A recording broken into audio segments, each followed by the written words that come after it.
ఒకప్పుడు ఒక చిన్న గ్రామంలో మార్కండేయుడు అనే బాలుడు ఉండేవాడు.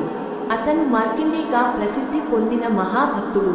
అతని తల్లిదండ్రులు చాలా కాలం పాటు సంతానం లేక బాధపడ్డారు. చివరకు వారు శివుడిని ఎంతో భక్తితో ప్రార్థించారు. అప్పుడు శివుడు వారికి ప్రత్యక్షమై ఒక వరం ఇచ్చాడు. మీకు ఒక కుమారుడు పుడతాడు, కాని అతని ఆయుష్షు కేవలం 16 సంవత్సరాలు మాత్రమే. తల్లిదండ్రులు బాధపడ్డా శివుడి వరం స్వీకరించారు. భక్తి శక్తి. మార్కండేయుడు చిన్నప్పటి నుంచే శివుడి భక్తుడిగా పెరిగాడు. ప్రతిరోజు ఓం నమః శివాయ మంత్రం జపిస్తూ శివలింగాన్ని పూజించేవాడు. రోజులు గడిచాయి. అతను 16వ సంవత్సరానికి చేరుకున్నాడు. మరణ సమయం దగ్గర పడింది. ఆ రోజు యమధర్మరాజు అయిన యమ తన దూతలతో వచ్చాడు. మార్కండేయుడి ప్రాణం తీసుకోవడానికి ప్రయత్నించాడు. కానీ మార్కండేయుడు భయపడలేదు. అతను శివలింగాన్ని గట్టిగా ఆలింగనం చేసుకుని కన్నీళ్లు కారుస్తూ ప్రార్థించాడు. ఓం త్రయంబకం యజామహే మహామృత్యుంజయ మంత్రం. అప్పుడే శివలింగం నుండి ఒక మహా వెలుగు వెలిసింది. ఆ వెలుగులో నుంచి స్వయంగా శివుడు ప్రత్యక్షమయ్యాడు. శివుడు కోపంతో యముడిని ఆపేశాడు.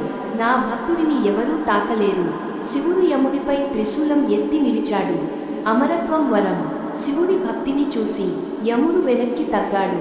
శివుడు మార్కండేయుడిని ఆశీర్వదించి ఇలా అన్నాడు, నీకు ఇకపై మరణం లేదు, నీవు చిరంజీవివి. అలా మార్కండేయుడు శాశ్వతంగా జీవించే మహర్షిగా మారాడు. నిజమైన భక్తి ఉంటే శివుడు ఎప్పుడూ మనతోనే ఉంటాడు. భయం వచ్చినప్పుడు మంత్రం మనకు రక్షణ. విశ్వాసం ఉంటే విధిని కూడా మార్చవచ్చు. మీరు కూడా ఈ రోజు నుంచి శివుడి మంత్రం జపించండి. ఓం నమః శివాయ. మీ జీవితంలో అద్భుతాలు జరుగుతాయి. ఆ మంత్రం ఏమిటంటే, ఆ మంత్రం మీరు పాటిస్తే ఎంత మీరు అనుకున్నట్టు జరుగుతుంది. మహామృత్యుంజయ మంత్రం. ఓం త్రయంబకం యజామహే సుగంధిం పుష్టివర్ధనం ఉర్వారుకమివ బంధనాన్ మృత్యుర్ముక్షీయ మామృతా. అర్థం: 3 కన్నులున్న శివుడిని త్రయంబకుడు మనం పూజిస్తున్నాం. ఆయనే మనకు ఆరోగ్యం, ఆయుష్షు ఇస్తాడు. పండు చెట్టు నుండి సులభంగా వేరవుతున్నట్టు మాకు మరణ భయాన్ని తొలగించి అమృతత్వం ఇవ్వమని ప్రార్థన. ఎందుకు ఈ మంత్రం ప్రత్యేకం?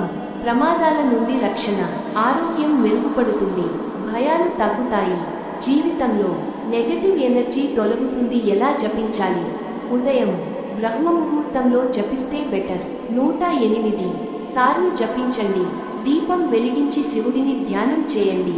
సోమవారం రోజు చేస్తే ఇంకా శుభం. ప్రపంచంలో భయం లేకుండా జీవించాలంటే ఒకే ఒక దైవం మనకు తోడుగా ఉండాలి. ఆ దైవమే మహాదేవుడు శివుడు. జీవితంలో కష్టాలు, బాధలు, అనారోగ్యం ఏదైనా వచ్చినా ఒక మంత్రం మీ జీవితాన్ని మార్చగలదు. ఓం త్రయంబకం యజామహే. ఈ మహామృత్యుంజయ మంత్రం ప్రాచీన కాలం నుంచే ఋషులు జపించిన పవిత్ర మంత్రం. ఈ మంత్రాన్ని ప్రతిరోజు జపిస్తే మీకు శివుడి ఆశీస్సులు ఎప్పుడూ ఉంటాయి. మీ జీవితంలో శాంతి, ఆరోగ్యం, సంతోషం వస్తాయి. ఓం నమః శివాయ. ఓం నమః శివాయ. మీకు ఈ స్టోరీ నచ్చితే సబ్స్క్రైబ్, అలాగే హర హర మహాదేవ అన్ని కామెంట్ చేయండి.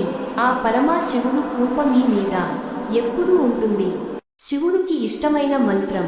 ఈ మంత్రం జపై సున్నచ ఈ కథ వినండి. మీకు శివుడు మీద నమ్మకం కలుగుతుంది. దయచేసి సబ్స్క్రైబ్ చేయండి.